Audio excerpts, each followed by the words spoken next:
ప్రేక్షకులకు నమస్కారం అండి. మోకాళ్ళ నొప్పులు ఇది ప్రతిరోజు వినే మాటే. ప్రతి ఇంట్లోని ఉన్న ప్రాబ్లమే. ఇంట్లో 10 మంది ఉంటే ఇద్దరు ముగ్గురులో ఉన్న మేజర్ ప్రాబ్లం అండి ఇది. పూర్వం 60-70 ఏళ్ళు వచ్చాక వచ్చేయి. ఇప్పుడు 30 సంవత్సరాలకి 35 సంవత్సరాలకి కూడా మోకాళ్ళ నొప్పులు. లేకపోతే నడవలేకపోతున్నాం. కారణం ఏంటంటే మినరల్ డెఫిషియన్సీ, లేకపోతే అరిగిపోతున్నాయి, గుజ్జు అరిగిపోతుంది. ఇటువంటి సమాధానాలే వస్తున్నాయి. ఇప్పుడు ట్రాన్స్‌ప్లాంట్ అనేది వచ్చిందండి, ఆపరేషన్ అనేది. ఇది ఒక 15-20 సంవత్సరాల క్రితం లేదు కదా! బహుశా ఒక 15 ఏళ్ళు అయిందేమో నాకు తెలిసుండగా. ఒక 20-25 సంవత్సరాల క్రితం అయితే ఇది లేదు. అప్పుడు 80-90 ఏళ్ళు వచ్చినోళ్ళు, 35-40 ఏళ్ళు వచ్చినోళ్ళు ఎవరికి నొప్పులు వచ్చినా మందులు వాడుకునేవారు. ఇప్పుడు ట్రాన్స్‌ప్లాంటేషన్ అనేది వచ్చింది కాబట్టి ఏదో ఒక 20 రోజులు కష్టపడితే అయిపోతుందిలే, మోకాలు చెప్పులు మళ్ళీ కొత్తవి ఏం చేసుకుందామని అందరూ ఆపరేషన్‌కి వెళ్ళిపోతున్నారు. అందరూ అంత ఆపరేషన్‌కి వెళ్ళిపోవలసినంత అవసరం లేదండి. లేకుండా కూడా మనం ఆయుర్వేదంలో అద్భుతంగా తగ్గించుకునే మందులున్నాయి. మీ యొక్క ఎముకల యొక్క శక్తిని పెంచుకోవాలి ముందర. ఈ ఆయిలు, నెయ్యి అనేది తగ్గించేయటం వల్ల కూడా ఈ గుజ్జు అనేది తగ్గిపోతుందండి. మీరు చక్కగా నూనె, నువ్వుల నూనె, వేరుశనగ నూనె, లేకపోతే కుసుమ నూనె, అంటే సాఫ్లవర్, సన్‌ఫ్లవర్ కాదు నేననేది. కుసుమ నూనె అంటే అందరూ సన్‌ఫ్లవర్ అనుకుంటారు, కాదు, సాఫ్లవర్. ఇటువంటి నూనెలు వాడుకోవడం, పడుకునేటప్పుడు మీ జాయింట్స్‌కి కాస్త నువ్వుల నూనె లాంటిది మర్దనా చేసుకుని, కొబ్బరి నూనె కానీ నువ్వుల నూనె కానీ రోజు మర్దనా చేసుకుని పడుకున్నారనుకోండి, ఈ గుజ్జు కరిగిపోవడం అనేది ఉండదండి. ఈ గుజ్జు కరిగిపోవడానికి కారణం కూడా ఏంటంటే మనం తినే ఆహారంలో ఉన్న కెమికల్స్. వాటి వల్ల ఏమవుతుందంటే ఈ గుజ్జు అనేది తగ్గిపోతుంది. గుజ్జు పెంచుకోవాలంటే ఏం చేయాలి? అశ్వగంధ లాంటిది, లేకపోతే శిలాజిత్తు, లేకపోతే శతావరి, దోలగొండి, ఇలాగా అనేక అద్భుతమైన మూలికలు ఆయుర్వేదాలో ఉన్నాయండి. ఈ అన్నిటితోటి కాంబినేషన్ తోటి వచ్చే లేహ్యాలు ఉంటాయి. ఈ లేహ్యం తినటం వల్ల ఏమవుతుందంటే, ఇటువంటి లేహ్యాలు తినటం వల్ల మీ యవ్వనం తిరిగి మీకు వెనక్కి వస్తుంది, మ్యాన్ పవర్ పెరుగుతుంది. స్త్రీలకి మోకాళ్ళ నొప్పులు తగ్గుతాయి. స్త్రీలకి తొందరగా వస్తున్నాయి ఈ మోకాళ్ళ నొప్పులు అనేది. ఫిమేల్లో ఎక్కువ చూస్తున్నాం. ఎందుకు అంటే వాళ్ళకి మంత్లీ మెన్స్ట్రువల్ సైకిల్ అనేది ఉందండి, బహిష్టు అంటాం కదా. ప్రతి నెలకి ఒక 4-5 రోజులు ఆ బహిష్టు అనే ప్రక్రియ ఉండటం వల్ల ఆ టైంలో బ్లీడింగ్ ద్వారా వీళ్ళ బాడీలో ఉన్న మినరల్స్ ఎక్కువగా వేస్ట్ అయిపోతూ ఉంటాయండి. దానివల్ల స్త్రీలలో ఈ మోకాళ్ళ నొప్పులు అనేవి చాలా ఎక్కువగా ఉంటున్నాయి. వీళ్ళు ఏం చేయాలంటే 35 సంవత్సరాలు వచ్చినప్పటి నుంచి జాగ్రత్త తీసుకుని కొంచెం మునగాకు లాంటిది, అలాగే కాల్షియం ఎక్కువగా ఉన్న ఆహారం, నాన్ వెజ్ తినేవాళ్ళు అయితే చిన్న చేపలు, లేకపోతే బోన్పాయ లాంటివి తింటాం. వెజిటేరియన్స్ అయితే ధనియాలు, కొత్తిమీర, కరివేపాకు, మునగాకు, ఇలాగ కాల్షియం ఎక్కువ ఉన్నాయి. అనేక రకాలు ఉన్నాయండి. పాలలో కూడా మంచి కాల్షియం ఉంది. మినరల్ డెఫిషియన్సీ లేకుండా చూసుకోండి ఫస్ట్. సెకండ్ థింగ్ ఇది చూసుకోండి. ఎందుకంటే మా దగ్గరికి వచ్చి ఈ కీళ్ళ నొప్పులు అన్న వాళ్ళకి మేము మందు ఇచ్చిన తర్వాత తగ్గట్లేదు 2 నెలలు అయినా అంటే, మా మందు ఎట్టి పరిస్థితిలో 1-2 నెలల్లో సమాధానం చెప్తుంది. తగ్గట్లేదు అంటే మాకు డౌట్ వచ్చి అది 20 ఏళ్ళు అవనివ్వండి, 30 ఏళ్ళు, 50 ఏళ్ళు, ఒకసారి D3, B12 చూడమంటున్నాం. కంపల్సరీగా D3 తక్కువ ఉంటుందండి చాలామందికి, B12 తక్కువ ఉంటుంది. ఈ మినరల్ డెఫిషియన్సీ వల్ల కూడా అనేక రకాలైన సైడ్ ఎఫెక్ట్లు వచ్చి ఈ యొక్క గుజ్జు అరిగిపోవటం అనేది జరుగుతుంది.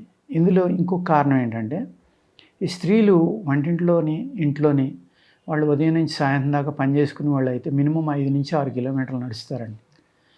వీళ్ళు ఏం చేస్తున్నారు, ఈవినింగ్ మళ్ళీ నడిస్తే మంచిదని మళ్ళీ 5-6 కిలోమీటర్లు గంటన్నర నడిచేస్తున్నారు. దానివల్ల కూడా ఈ గుజ్జు తగ్గిపోవడం, ఎముకలు అరిగిపోవడం జరుగుతుంది. మరొక విషయం ఏంటంటే, మనిషిలో శక్తి తగ్గినప్పుడు మన మజిల్స్ ఏవైతే ఉన్నాయో, వెన్ను పక్కన ఉన్న మజిల్స్ అవనివ్వండి, నెక్ మజిల్స్ అవనివ్వండి, హిప్ మజిల్స్ అవనివ్వండి, తొడల ఎముకలు అవనివ్వండి, పిక్కల దగ్గర కానీ, ఈ ఎముకలన్నీ ఏమవుతుందంటే బాడీ వెయిట్ ఎముకలు ఒకటే కాదండి మోసేది, మన మజిల్స్ కూడా మోస్తాయి. ఈ బరువుని మోసి మజిల్స్ ఎప్పుడైతే వీక్ అవుతున్నాయో అప్పుడు ఏమవుతుంది, ఈ వెయిట్ అనేది ఎముకల మీద పడిపోతుంది, మీ శరీరంలో ఉన్న బరువు. అందుకు వ్యాయామం చేసినప్పుడు ఏమవుతాయి, మీ మజిల్స్ స్ట్రెంగ్తీగా ఉంటాయి. స్ట్రెంగ్తీగా ఉన్నప్పుడు కొంత వెయిట్ని అవి తీసుకోవడం వల్ల ఏమవుతుందంటే, ఈ ఎముకల మీద ఎక్కువ వెయిట్ పడిపోవడం వల్ల ఈ దగ్గరికి వచ్చేసి ఆ వెయిట్ అలా ఉండిపోయి దానికి సరిపడి మనం ఏం చేస్తున్నామంటే మనకి అవసరమా లేదా వాకింగ్ అనేది, రన్నింగ్ అనేది అవసరమా లేదా, జిమ్ అనేది చేయొచ్చా చేయకూడదా, అలాగా దేని గురించి ఆలోచించకుండా మన పక్కోడు ఏదో చేస్తున్నాడని మనము చేసేస్తాం. దానివల్ల అనేక ప్రమాదాలు జరుగుతున్నాయండి. సరైన షూ వేసుకోకుండా నడవడం, అప్ అండ్ డౌన్ ఉన్న గ్రౌండ్స్లో నడవడం. పూర్వకాలం అయితే ఎలాంటి గ్రౌండ్లో నడిచినా ఎవరికి ఏమి లేవు. ఇప్పుడు వాళ్ళు సెన్సిటివ్ అయిపోయారు కాబట్టి ఈ నడిచి గ్రౌండ్ కూడా లెవెల్గా ఉండేలాగా గోతులు గొప్పులు లేకుండా, అదేవిధంగా మంచి మెత్తటి షూ వేసుకుని నడవడం వల్ల, ఈ వ్యాయామం వల్ల ఎప్పుడైతే మీ ఎముకలు గట్టిపడి మీ మజిల్స్ స్ట్రెంగ్థెన్ అయినాయో, అవి కొంత వెయిట్ మోయటం వల్ల, మీరు వ్యాయామం చేయటం వల్ల ఓవర్ వెయిట్ కూడా తగ్గటం వల్ల ఆటోమేటిక్గా మీ ఎముకల లోపల ఉన్న గుజ్జు అరిగిపోకుండా ఉంటుందండి. ఆయుర్వేదంలో చాలా అద్భుతమైన మెడిసిన్స్ ఉన్నాయి, మా దగ్గర కూడా ఉన్నాయి. ఎముకల నొప్పులు తగ్గించటే కానీ, ఈ ఎముకలు మోకాళ్ళు గుజ్జు అరిగిపోవడం, మోకాళ్ళ నొప్పులు, కీళ్ళ నొప్పులు ఇవన్నీ కూడా వాత వ్యాధుల్లోకి వస్తాయండి. ఈ వాత వ్యాధులకి అనేక మందులు ఉన్నాయి ఆయుర్వేదంలో. అది శరీర తత్వాన్ని బట్టి మీకు ఏది సూట్ అవుతుందో చూసుకుని మజిల్ని స్ట్రెంగ్తెన్ చేసుకోవాలా, నరాల నొప్పుల వల్ల నరాలని మళ్ళీ ఓపెన్ అయ్యేలాగా నొప్పులు తగ్గించుకోవాలా, వాతాన్ని తగ్గించుకోవాలా, లేక ఎముకల్లో ఉన్న ఈ చెడుని తీసేయాలా, ఇన్ని రకాలుగా ఆలోచించుకుని మీరు కనుక మందులు వాడుకుంటే ఈ గుజ్జు అనేది పెరగాలంటే మీరు నువ్వులుండలో చాలా బాగా పనిచేస్తాయండి. అదేవిధంగా ఎక్కువగా నెయ్యి తినటం, లేకపోతే నూనె తీసుకోవడం. ఆ నూనె కూడా చెప్పాను కదా, సాఫ్లవర్, చిన్న కుసుముల నూనె, లేకపోతే వేరుశనగ నూనె, నువ్వుల నూనె, ఇవన్నీ బాగా పనిచేస్తాయి.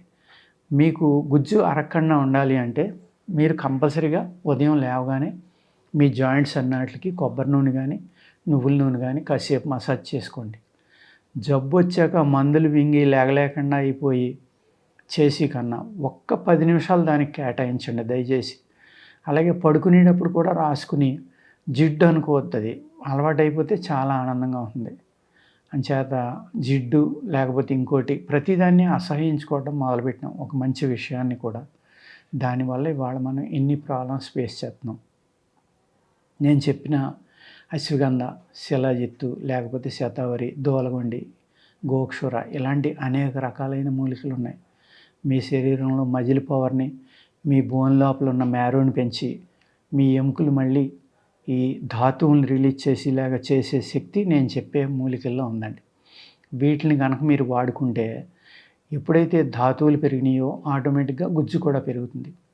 పెరగడం వల్ల అది పూర్తిగా అరిగిపోయాక, పూర్తిగా పోయాక కాదండి నేను చెప్పేది. ముందర నుంచి జాగ్రత్త తీసుకోవడం మొదలుపెట్టండి. వచ్చాక మనం ఏదో వాడుకునే బదులు రాకుండా చేసుకుంటే ఎప్పుడూ సుఖంగా హ్యాపీగా ఉండొచ్చు. వచ్చాక అటు పరిగెత్తి ఇటు పరిగెత్తి మనం ఎన్ని ఆచరించినా కూడా అప్పటికి వయసు అయిపోతుంది.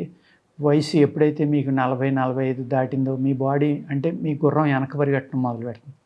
అప్పుడు మీరు మందులు వాడినా అంత ఫాస్ట్గా రికవరీ రాదు. అదే మీరు 30 నుంచి జాగ్రత్త తీసుకోవడం మొదలుపెట్టి ఈ కాల్షియం బాగా ఉన్నాయి కానీ, బాగా బలమైన ఆహారం కానీ, లేక మనం పూర్వీకులు తిన్నట్టుగా వేరుశనగుండలు లేకపోతే నువ్వులుండలు ఇలాంటివి తినటం, నెయ్యి ఎక్కువగా వాడుకోవడం, ఆవు నెయ్యి.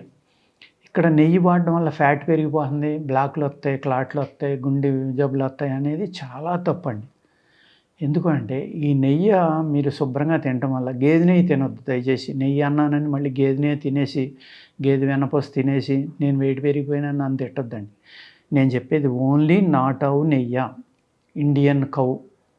ఆ నెయ్యి కనుక మీరు రోజు చక్కగా ఆహారంలో తీసుకుంటా ఉంటే మీ గుజ్జు అనేది పోకుండా, పోయిన వాళ్ళకి పెరగడానికి కూడా ఆస్కారం ఉందన్నమాట. నేను చెప్పిన మూలికలను తీసుకుంటా ఈ నెయ్యిని కూడా వాడుకుంటూ ఉంటే మీరు చక్కని ఫలితాలను ఇస్తుందండి. నొప్పి వచ్చిన వెంటనే ఆపరేషన్కి వెళ్ళిపోవాల్సిన పని లేదు. మీరు ట్రై చేయండి, వయసును బట్టి మీరు నిర్ణయం తీసుకోండి. మళ్ళీ అది మార్చాలని కూడా డాక్టర్లు చెప్తున్నారు. ఒక 10 ఇయర్స్కో 15 ఇయర్స్కో మళ్ళీ ఆపరేషన్ చేయించుకోవాలని చెప్తున్నారు కదా. అప్పుడు మళ్ళీ మీరు చేయించుకోగలరో లేదో కూడా ఆలోచించుకోండి. ఎప్పుడూ కూడా ఒక న్యాచురల్ ఉన్న పార్ట్ న్యాచురలే, ఆర్టిఫిషియల్లే. కోతే. అది అతుక్కున్నాక కూడా అక్కడ ప్యాచ్ అనేది కంపల్సరీగా ఉంటుందండి. ఇవన్నీ ఆలోచించుకుని మీరు ప్రాబ్లం రాకుండానే ఆహారంలో జాగ్రత్తలు తీసుకుని వ్యాయామం చేసి మీ శరీరంలో శక్తి తగ్గకుండా చూసుకుంటే ఆ గమ్ అనేది అరిగిపోకుండా ఉంటుందండి. అర్థమైంది కదండి. నమస్కారం.